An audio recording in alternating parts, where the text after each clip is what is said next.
My dear students, how are you all? So my dear students, I hope all of you are doing very well.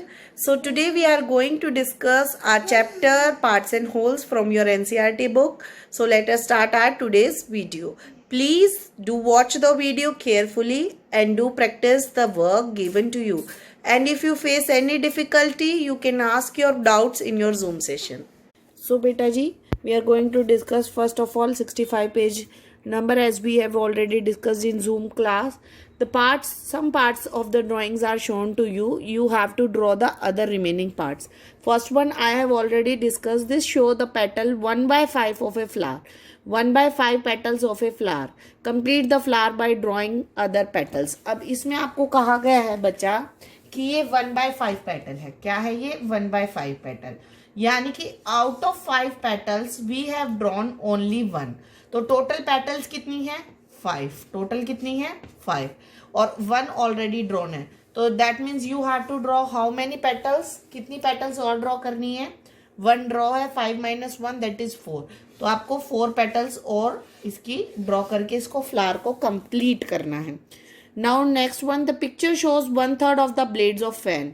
आपको 1/3 blades show किए गए हैं. 1/3 that means total कितने blades हैं 3 blades हैं and out of 3 1 is already drawn. तो you have to draw how many blades 2 blades more you have to draw. कितने blades और ड्रॉ करने हैं हमें 2 ब्लेड्स और ड्रॉ करने. Now coming to the third picture, half of the blades of another fan are shown here. Half show किए गए हैं. आपको पता है कि हाफ का मतलब क्या होता है. हाफ का मतलब होता है 1/2 यानी कि आधा. ठीक है बच्चे. तो अब देखिए 2 ब्लेड्स उन्होंने दे रखे हैं. आपको 2 ब्लेड्स दे रखे हैं. ऐसा कोई एक नंबर जिसको आधा तोड़ दें तो 2 बने, तो वो कौन सा नंबर होगा 4. क्योंकि 3 को तोड़ेंगे तो नहीं बनता, 5 को तोड़ने से भी नहीं बनता. तो 4 कौन है वो नंबर जिसको हाफ करने पे हमें क्या मिलता है 2. तो that means total number of blades are 4. 2 आपके पहले से ही ड्रॉ है, तो आपको कितने और ड्रॉ करने हैं 2 blades more you have to draw. 2 blades और आपको ड्रॉ करने हैं. तो बच्चा अब हम नीचे आते हैं, रुपीज एंड पैसे की बात करते हैं. हाउ मेनी 50 पैसे विल मेक 1 रुपी. आपसे पूछा गया है कि 50 पैसे 1 रुपये कब बनाते हैं. आप सबको पता है 1 rupee is equals to how many paise 100 पैसे. तो अगर हमें 50 पैसे में तोड़ना है तो कितने पार्ट्स बनेंगे इसके 2 पार्ट्स. 50 प्लस 50. और आपको मैंने मनी में भी ये सिखाया था बेटा, when you have to find the number of coins what you will do. आपके पास आपको जो चाहिए, आपको चाहिए 100 पैसे और आपके पास क्या है 50 पैसे. तो जब आप इसको इससे डिवाइड करेंगे यू विल गेट 2. तो दैट मीन्स कितने कॉइन्स हैं 50 पैसे के 2 कॉइन्स हैं. तो अगर हमारे पास सिर्फ एक कॉइन है तो उसकी क्या फ्रैक्शन बनेगी 1/2, क्योंकि 2 में से हमारे पास कितना है 1 कॉइन. अगर हम आगे चले तो आपसे पूछे 25 पैसे इज डैश पार्ट ऑफ 1 रुपी. तो अगर हमारे पास 50 की जगह अब 25 पैसे है तो हम 25 से डिवाइड करेंगे वी विल गेट 4. अब यानी कि अगर 100 को हम तोड़ते हैं 25 में तो हमें कितने मिलते हैं 25 के कॉइन्स 4 कॉइन्स हमें मिलते हैं. अब हमें बताना है कि अगर हमारे पास एक कॉइन है तो उसकी क्या फ्रैक्शन बनेगी. तो आप बताइए मुझे उसकी फ्रैक्शन क्या बनेगी. वेरी गुड 1/4 यानी कि out of 4 we are having only 1. अगर हम पूछे 20 पैसे कितने बनेंगे तो 20 पैसे के कॉइन्स बनते हैं बेटा 5. तो 5 के लिए क्या बन जाएगा 1/5 20 पैसे. क्यों. क्योंकि 5 टुकड़ों में टूटेगा 20. तो जब 5 टुकड़ों में टूटेगा तो हमारे पास अगर 1 कॉइन है तो उसका मतलब क्या है out of 5 we are having only 1. तो फ्रैक्शन क्या बन जाएगी उसकी 1/5. Fraction will be 1/5. अगर हम 10 पैसे में तोड़ते हैं उसको तो 10 पैसे का मतलब कितने हो जाएंगे 10 पार्ट्स. कितने हो जाएंगे 10. तो एक 10 पैसे का क्या पार्ट बनेगा 1/10. क्या बनेगा 1/10. नाउ बच्चा coming to the page number 67. Arun time table पर आइए. ये इससे पहले आपको एक स्टोरी दी गई है. You will read and understand the story. I will ask you about the story in zoom class. ठीक है. तो अब हम आते हैं अरुण टाइम टेबल के ऊपर. देखिए बेटा अरुण का जो टाइम टेबल है वो शेड्यूल है कि उसने पूरे दिन को कुछ हिस्सों में तोड़ा हुआ है. किस किस काम के लिए. स्लीपिंग के लिए, स्टडिंग के लिए, प्लेइंग के लिए उन्होंने अपने दिन को डिस्ट्रीब्यूट किया हुआ है. कैसे डिस्ट्रीब्यूट किया है चलिए हम देखते हैं. Sleeping 1/3 of a day. Sleeping के लिए 1/3, प्लेइंग 1/8 एंड स्टडिंग 1/4. तो हमें बताना है टोटल आवर्स कितने होंगे स्लीपिंग और स्टडिंग के लिए। सबसे पहले देखिए बेटा, उन्होंने कहा कि स्लीपिंग को उन्होंने कितना टाइम दिया है, अरुण ने कितना टाइम दिया, 1/3 ऑफ ए डे, ठीक है, पूरे दिन का। और अगर हम स्टडी की बात करेंगे तो स्टडी को उसने दिया है 1/4। और अगर हम प्लेइंग की बात करेंगे तो खेलने के लिए उसने दिया है दिन को 1/8 पार्ट। कितना दिया है, 1/8 पार्ट। अब हमें आवर्स बताने हैं बच्चे। तो देखिए बच्चे, sleeping, studying and playing of a day hours में चेंज करना है। तो हमें पता है 1 day is equals to 24। 1 day is equals to 24 hours, ठीक है। तो यानी कि 1/3 ऑफ 24 आवर्स, क्योंकि आंसर हमें किस में चाहिए, आवर्स में। तो यानी कि 24 को हमें किस में डिवाइड करना पड़ेगा, 3 पार्ट्स में। तो जैसे ही हम 24 को 3 से डिवाइड करेंगे, what you will get, 8। And out of 8 you have to select only 3, you have to select 1 part. So 1 part 8 1 8, that means वो सोएगा कितने घंटे के लिए, 8 आवर्स के लिए सोएगा। कितनी देर के लिए सोएगा, 8 आवर्स के लिए। नाउ स्टडी 1/4 ऑफ 24, ठीक है। तो जैसे ही हम डिवाइड करेंगे, what we will get, we will get 6, we will get 6। तो हमें क्या मिलेगा, यहां पर 6 मिलेगा। तो यानी कि स्टडी के लिए वो कितने घंटे यूज करेगा, 6 आवर्स। कितने, 6 आवर्स। प्लेइंग का मतलब 1/8 of 24, that is 3, that is 3। तो वो खेलने के लिए कितने आवर्स यूज करेंगे, 3 आवर्स खेलने के लिए यूज करेगा। तो हमें बताना है कि बाकी बचे हुए कितने घंटे हैं जो वो अदर एक्टिविटीज के लिए यूज करेगा। तो हम इन सबको सम अप कर देते हैं। 8 + 6 14, 14 + 3 इज 17। तो उसने 17 आवर्स का जो है पूरा टाइम टेबल बनाया हुआ है। तो अब हमारे पास कितने घंटे होते हैं बच्चा, हमारे पास घंटे होते हैं 24। और 24 में से अगर हम 17 को माइनस कर दें तो हमारे पास कितने बचेंगे घंटे, 7 आवर्स। तो बाकी सारी एक्टिविटीज के लिए उसके पास कितना समय है बच्चा, 7 आवर्स का समय है। तो बेटा जी, अब हम जो बात करेंगे, हम पेज नंबर 69 की बात कर रहे हैं। पेज नंबर 69 में आपको एक वेजिटेबल की लिस्ट दिखाई दे रही है और आपको उसके अकॉर्डिंग प्राइसेस को बताना है। देखिए, कीर्तिज की शॉपिंग लिस्ट है बेटा। आपको यहाँ पे एक शॉपिंग लिस्ट के रेट के साथ आपको वेजिटेबल्स की लिस्ट दिखाई देगी। तो हमें इसको सॉल्व करना है कि हमें बताना है पहले, how much does 2 kg of tomato coast.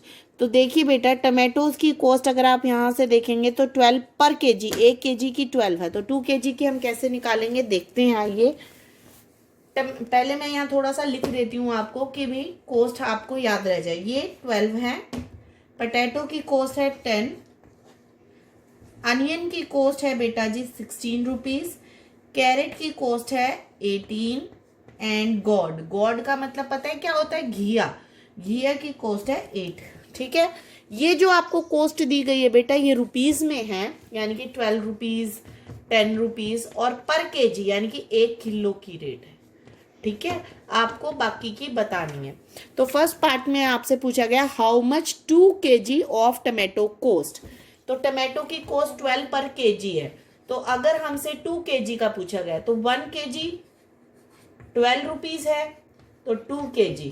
अब अगर हमारी केजी क्वांटिटी बढ़ रही है तो मनी भी बढ़ेगी, तो 12 × 2 दैट इज 24 रुपीज। कितनी हो जाएगी इसकी कॉस्ट, 24 रुपीज कॉस्ट हो जाएगी। आगे पूछा गया, how much does ½ kg of tomato. ये 12 था पर केजी। अब आपसे बी पार्ट में पूछा गया बेटा ½ kg। हाफ का मतलब क्या है कि जो 12 रुपीज दिए गए थे उसको 2 पार्ट्स में डिवाइड कर दो। किस में डिवाइड कर दो, 2 पार्ट्स में। तो ½ × 2। तो जैसे ही हम 2 पार्ट्स में इसको तोड़ेंगे तो हमारे पास बचे 6 रुपीज। तो ½ kg की कितनी कॉस्ट हो जाएगी बच्चा, 6 रुपीज हो जाएगी। कितनी हो जाएगी, 6 रुपीज। आगे चलते हैं हम। आगे आपसे पूछा गया है कि how much Kiran wants 2.5 kg of tomato. Kiran को क्या चाहिए, 2.5 kg टमाटो। किरण को चाहिए 2.5 kg टमाटो। तो कितना उनको पे करना पड़ेगा, सी पार्ट है 2.5 kg ऑफ टमाटो। तो देखिए बेटा, इसका मतलब है 2 kg तो पूरे चाहिए प्लस ½ kg एक्स्ट्रा टमाटो चाहिए, ठीक है। यानी कि 2 पहले कंप्लीट और उसके बाद हाफ। तो सबसे पहले हमें पता है 1 kg की कॉस्ट है 12, तो हम सबसे पहले 2 kg की निकालते हैं। तो 2 kg की क्या हो जाएगी, 12 मल्टीप्लाई 2 दैट इज 24, यानी कि 2 kg की तो हमें पता लग गई। अब हाफ kg की पता करनी है तो क्या कर देंगे, पैसों को आधा, जैसे ही आधा करेंगे तो 6, तो टोटल कितना पे करेंगे, 24 plus 6 that is 30 rupees. Total Kiran कितना पे करेगी बच्चा, 30 रुपीज। अब आपसे पूछा गया how much does 3.5 kg potatoes. अब देखिए बच्चा, how much does 3.5 kg potato cost. जैसा कि आपको बताया था कि पोटैटो की कोस्ट कितनी है, 10 रुपीज। तो हमें बताना है 3.5 kg की कितनी हो जाएगी। 3.5 का मतलब क्या है, 3 प्लस हाफ, ठीक है। तो अगर 1 kg की 10 है तो 3 kg की कितनी हो जाएगी बेटा, 30। 10 multiply with 3 that is 30 rupees, ठीक है। अब आपसे पूछा जा रहा है हाफ kg की कितनी है, यानी कि अमाउंट को क्या कर दीजिए, आधा। तो जैसे ही हम हाफ ऑफ 10 निकालेंगे तो कितना आया, 5। तो टोटल कितनी अमाउंट बनी, 35 रुपीज। कितनी अमाउंट बनी है हमारी, 35 रुपीज। आगे चलते हैं बच्चा हम, what is the price of 1/4 of carrot. Carrot का रेट था आपका बेटा 18 रुपीज पर kg। अब आपसे पूछा गया है कि कैरेट 1/4 kg कैरेट, यानी कि 1 तो पूरी kg है और उसके साथ 1/4 kg और है। तो अगर 1 पूरी है तो उसका क्या हो गया, 18 रुपीज। अब हमें निकालना है 1/4 kg, यानी कि 1/4 मल्टीप्लाई विद 18। अब आप कहेंगे कि मम्मा मैम जो 18 है इसको हम 4 से तोड़ना चाहते हैं, 18 को हम 4 से तोड़ना चाहते हैं, लेकिन 4 की टेबल पे तो 18 आता ही नहीं। अब हम क्या करेंगे, हम इसको बेटा कट करेंगे, हम लिखेंगे इसको 18/4 रुपीज। अब आप सोचेंगे कि 18/4 रुपीज का मतलब क्या होता है, 18/4 रुपीज तो हमें पता ही नहीं क्या होता है। तो इसको कैसे सॉल्व करेंगे बेटा, अब हम इसको करेंगे पैसे में सॉल्व। हमें पता है क्या कि 1 रुपी इज इक्वल टू 100 पैसे, ठीक है। तो 18/4 को हम क्या कर देते हैं, 100 से पैसे में बदल देते हैं इसको, ठीक है। पैसे में बदलते हैं तो 4 1 4 एंड 4 25 100, और जब हम 18 को 25 से मल्टीप्लाई करेंगे तो हमें क्या आंसर मिलेगा, 450 पैसे। कितना मिलेगा, 450 पैसे। अब आपको पता है 450 पैसे का मतलब क्या है, 4 रुपीज 50 पैसे। क्या है 450 पैसे का मतलब, 4 रुपीज 50 पैसे। तो कैरेट के लिए वो कितने पे करेगा, 18 तो पूरे 1 kg के प्लस 4 रुपी 50 पैसे। तो टोटल कितने हो जाएंगे हमारे, प्लस करेंगे तो हम 22 रुपीज 50 पैसे। 22 रुपीज 50 पैसे for 1 kg and 1/4 kg of carat.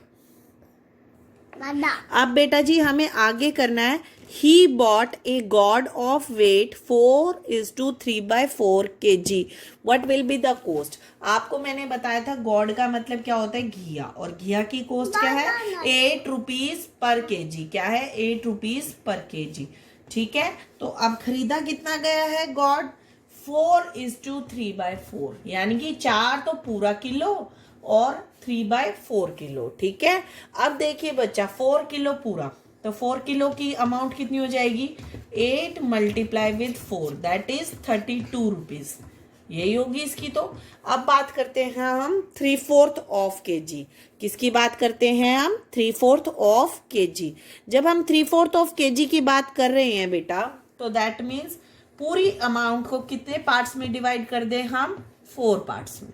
4 parts में डिवाइड करके उसमें से 3 पार्ट्स को हम ले लेंगे, 4 1 4 4 2 8।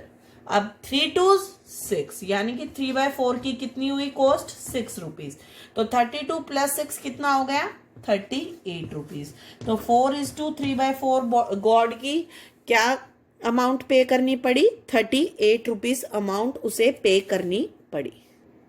अब आगे देखिए बेटा, look at the shopping list in Kirti's hand. Kirti के हाथ में ये शॉपिंग लिस्ट है बेटा, हमें इसके अकॉर्डिंग उसका अमाउंट बनाना है कि टोटल वो कितना पे करेगी और कितने रुपीस किस पर्टिकुलर वेजिटेबल के लिए पे करेगी। She has to purchase potato, carrot and gourd. देखिए हम यहाँ सबसे पहले अमाउंट लिख लेते हैं। पोटैटो की अमाउंट है बेटा 12 रुपीज। कितनी है? 12 रुपीज, ठीक है। और उसके बाद वो कैरेट परचेज करेगी, कैरेट की अमाउंट है 18 रुपीज। एंड देन गोड की अमाउंट कितनी है बेटा जी? 8 रुपीज। अब हम करते हैं कीर्ति की लिस्ट की बात। तो देखिए बेटा, कीर्ति को पोटैटो चाहिए 2:1/4 kg पोटैटो चाहिए, ठीक है। और क्या चाहिए कीर्ति को? कैरेट चाहिए 3:3/4 kg का कैरेट चाहिए उसे। एंड गोड परचेज करना उसको 1:1/2 हमें इन सब की अमाउंट निकालने और बताना है कि कीर्ति की टोटल अमाउंट कितनी बनेगी, बिल कितना बनेगा। तो देखिए बेटा, सबसे पहले हम पोटैटो की फाइंड करते हैं 2:1/4, ठीक है, यानी कि 2 किलो कंप्लीट और उसके बाद 1/4। तो देखिए बेटा, अगर 1 किलो की 2 है तो 2 किलो की कितनी हो जाएगी बच्चा? आप सबको पता है 24, 12 × 2 24 रुपीज। अब हम बात करते हैं 1/4 की। तो हम अमाउंट को किस में तोड़ देंगे? 4 पार्ट्स में तोड़ देंगे। किस में तोड़ देंगे? 4 पार्ट्स में। तो जैसे ही हम डिवाइड करेंगे 4 1 4 तो कितना हो गया? 3 रुपीज। तो टोटल कितनी होगी? 24 + 3 तो दैट इज 27 रुपीज। यानी कि वो कितना पे करेगी पोटैटो के लिए? 27 rupees she has to pay. Now talking about the carrot. Carrot का मतलब 3:3/4 3:3/4 यानी कि 3 पूरे किलो और 3/4। तो सबसे पहले हम 18 के किससे मल्टीप्लाई 3 किलो की निकालते हैं। 3 किलो का मतलब 18 को किससे मल्टीप्लाई करें? 3 से। 18 3 आप सबको मल्टीप्लाई करना आता है तो 18 3 कितना होता है? 50, ठीक है। तो यानी कि कितनी अमाउंट पे की उसने? 3 kgs के लिए 54 रुपीज। अब हम बात करते हैं 3/4 के लिए। अब हम किसके लिए बात करते हैं? 3/4। तो अब हम क्या करते हैं? 3/4 मल्टीप्लाई विथ 18। 3/4 multiply with 18। हमें पता है कि 18 को तो हम 4 पार्ट्स में डिवाइड कर ही नहीं सकते, तो हम इसको लिखते हैं 54/4। क्या लिखेंगे? 54/4। अब आप सोचेंगे 54/4 रुपीज तो मैडम होते ही नहीं। अभी मैंने आपको क्या बताया था, हम इसको क्या कर देंगे? पैसे में चेंज। तो पैसे में चेंज करना है तो क्या करना पड़ेगा? 100 से मल्टीप्लाई। 4 1 4 425 100 425। जब आप 54 को 25 से मल्टीप्लाई करेंगे यू विल गेट 1350। इसका मतलब क्या है बेटा? 13 रुपीज 50 पैसे। क्या मतलब है उसका? 13 रुपीज 50 पैसे। तो अब उसने टोटल कितने पे किए? 54 प्लस 13 रुपीज 50 पैसे। तो जब आप इसको सम अप करेंगे what you will gate? You will gate 67 rupees 50 पैसे फॉर कैरेट। कैरेट के लिए उसने कितने पे किए हैं? 67 रुपीज 50 पैसे। अब हमें बताना है लास्ट में बच्चा कि गॉड के लिए कितना पे करेगी? 1:1/2 kg। That means 1 complete and half kg। तो 1 कंप्लीट के लिए तो वो कितना पे करेगी? 8 रुपीज। एंड हाफ के लिए क्या करेगी? Half multiply with 8 2 4 that is 4 rupees. तो टोटल कितना पे करेंगी वो? 8 + 4 that is 12 rupees. That is 12 rupees. तो यानी कि उन्होंने टोटल कितने कीर्ति ने पे किए? 27 रुपीज तो कीर्ति ने पे किए थे किसके लिए? पोटैटो के लिए, ठीक है बच्चा। बेटा 27 रुपीज पोटैटो, हम इसमें टमाटो की कॉस्ट ले गए हैं। Sorry, we will carry out with potato. Potato है हमारे 10 रुपीज। कितने हैं? 10 रुपीज, ठीक है। तो उन्होंने पोटैटोज खरीदे थे 2:1/4 दैट इज 2 के लिए 20 रुपीज प्लस 1/4 × 10। अगर हम 10 में तोड़ना चाहते हैं तो ये टूट नहीं सकता 10 में, तो अब हम इसको क्या कर देते हैं 10/4 और इसको चेंज करते हैं पैसे में 100 दैट इज 25।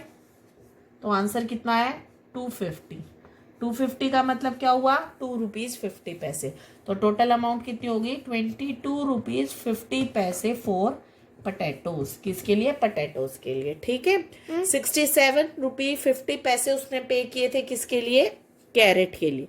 किसके लिए कैरेट के लिए। तो टोटल अमाउंट क्या बनेगी उसकी 2250 for potato then 6750 for carrot and 12 rupees for गोड।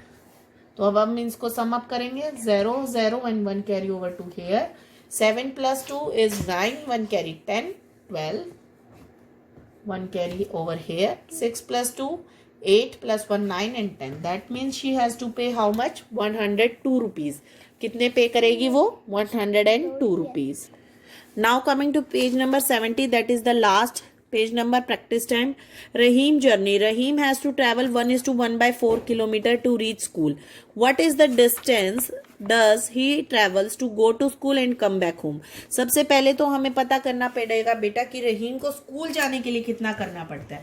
रहीम का स्कूल जो है उससे कितना दूर है 1:1/4 ऑफ किलोमीटर 1:1/4 ऑफ किलोमीटर। अगर रहीम को स्कूल जाने के लिए इतना कवर करना है तो स्कूल से घर आने के लिए भी सेम कवर करना पड़ेगा। दैट मीन्स अगर मैं स्कूल का पता कर लूं तो मैं घर के लिए उसको क्या कर दूंगी डबल कर दूंगी। तो सबसे पहले मैं करती हूँ दैट मीन्स 1:1/4 यानी कि 1 पूरा किलोमीटर प्लस 1/4 किलोमीटर। अब आप सोचेंगे कि 1/4 किलोमीटर का मतलब क्या होता है मैम। तो बेटा जैसे हमने रुपीस को पैसे में चेंज किया था हम इसको किस में चेंज कर सकते हैं मीटर में। तो अब हम करते हैं 1/4 multiply 1 kilometre is equals to how many metre 1000। तो जैसे ही हमने इसको 1000 में चेंज किया तो ये डिवाइड हो गया। तो आंसर कितना है 250 मीटर। तो दैट मीन्स रहीम को स्कूल जाने के लिए कितना ट्रैवल करना पड़ता है 1 kilometre 250 metre. He has to travel 1 kilometer and 250 meter to reach school। अगर उसे घर वापस आना है तो वापस के लिए भी कितना करना पड़ेगा 1 किलोमीटर 250 मीटर। तो टोटल डिस्टेंस कितना कवर करेगा रहीम। रहीम करेगा बेटा 2 किलोमीटर एंड 500 मीटर। जब आपको फ्रैक्शंस में समझना है कैसे तोड़े तो उसको छोटी यूनिट में चेंज कर दें। रुपीस के लिए पैसे में बदल दें किलोमीटर के लिए मीटर में चेंज कर दें। सेकंड क्वेश्चन पे आते हैं what coins Latha bought a pencil and pen for 7.5 rupees she gave ₹10। The shopkeeper gave the money in ½ and quarter rupees. What are the coin she got. देखिए बच्चा जो लाता है वो एक पेन और पेंसिल लेके आती है जिसके लिए वो 7.5 रुपीज 7.5 रुपीज का मतलब आप बता सकते हैं मुझे कितना होगा 7 रुपीज 50 पैसे 7 रुपीज 50 पैसे लाथा पे करके आती है शॉपकीपर को। ठीक है तो अब हमें बताना है कि उसका बिल तो इतना था लेकिन लाथा को ने दिए कितने 10 रुपीज। तो शॉपकीपर उसको वापस कितने कर देगा 10 रुपीज में से 7 रुपीज 50 पैसे वो काट लेगा और वो उसको वापस कितने करेगा बेटा आप माइनस करेंगे यहाँ पे 0 लगा दीजिए। ठीक है तो जैसे ही आप माइनस करेंगे you will gate with 2 rupees 50 पैसे। लेकिन शॉपकीपर ने क्या किया लाथा को ना 50 और क्वार्टर का मतलब क्या होता है क्वार्टर रुपीज का मतलब होता है 25 पैसे। हाफ का मतलब 50 और क्वार्टर का मतलब 25। तो उसने 25 और 50 के कॉइन्स दिए तो हम उसको बताना है कि कितने कॉइन्स मिले होंगे। देखिए एक 50 का कॉइन तो हमें पता है यहाँ मिल चुका है उसको। ठीक है और अगर हम सिर्फ 50 के देते तो हम इसमें कितने एक रुपए में कितने कॉइन होते हैं 50 के हमने अभी पीछे किया है 4 कॉइन होते हैं 50 पे 2 कॉइन्स होते हैं कितने होते हैं 2 कॉइन्स। ठीक है और अगर हम 25 की बात करें तो 1 रुपी इज इक्वल्स टू 25 पैसे की कितने कॉइन होते हैं 4 कॉइन। ठीक है तो अगर 1 रुपी में 4 होते हैं तो 2 रुपीज में कितने कॉइन्स हो जाएंगे 8 कॉइन्स ऑफ 25 पैसे एंड 1 कॉइन ऑफ 50 पैसे। आपकी मर्जी आप कैसे भी डिस्ट्रीब्यूशन कर सकते हो लेकिन आपको डिस्ट्रीब्यूशन करना किस में है सिर्फ 50 और 25 पैसे के बीच में। देखिए लास्ट क्वेश्चन क्या है At the railway station, your attention please. Mangalore Express coming from Mangalore and going to Trivandrum is now running late by half an hour. आधा घंटा लेट चल रही है. Oh, the train is late today. The right time is 6:45. ठीक है, किस time पे पहुंचना था? 6:45. आपको टाइम का मतलब पता है, 2 का मतलब आने वाला है, तो दैट मीन्स घड़ी में क्या टाइम पे पहुंचनी थी? ट्रेन को 6:45 पे पहुंचना था. लेकिन अब उन्होंने अनाउंसमेंट करी है कि वो आधा घंटा लेट है. आधा घंटा दैट मीन्स हाफ आवर का मतलब क्या हो जाएगा? 30 मिनट्स. कितना हो जाएगा? 30 मिनट्स. तो ट्रेन कितने पे पहुंचेगी? 30 मिनट्स ऐड कर देते हैं, दैट इज 5. एंड अगर आप इसको ऐड करेंगे 75, 675 तो हमारी क्लॉक में होते नहीं है, तो अगर हम इसमें से 60 माइनस कर दें तो हमें टाइम मिलेगा कितना? 7:15. और आप डायरेक्ट भी बता सकते हैं कि 7:15 पर ट्रेन पहुंचेगी. Nazia gets off station after 2.5 hours from this station. What time she will get off? अब नाजिया जो है ना, इस स्टेशन से 2 घंटे आधे घंटे के बाद उतरती है, यानी कि 2 कंप्लीट्स एंड हाफ आवर. ठीक है, तो 2 आवर्स का मतलब कितना हो गया? 9:15. 2 आवर्स का मतलब क्या हो गया बेटा? 9:15. But half hour more, that means 30 minutes more. So the at what time Nazia will get of? 9:45. कितने पे उतरेगी नाजिया? 9:45 पे. Shazi will take 5 hours to reach Ernakulam by this train. At what time will she reach there? Shaji को 5 hours लगेंगे, 5 घंटे लगेंगे. तो 5 घंटे का मतलब क्या हो गया? 7. अगर 7:15 पे ट्रेन आती है तो उसमें 5 hours और ऐड कर दीजिए, then Shaji will reach to Ernakulam. तो जैसे आप 5 प्लस करेंगे 7 में तो कितना टाइम हो जाएगा? 7 + 5 दैट मीन्स 12:15. कितना हो जाएगा? 12:15. तो that means Shaji will reach at 12:15. ठीक है, तो this is all about your chapter parts and holes.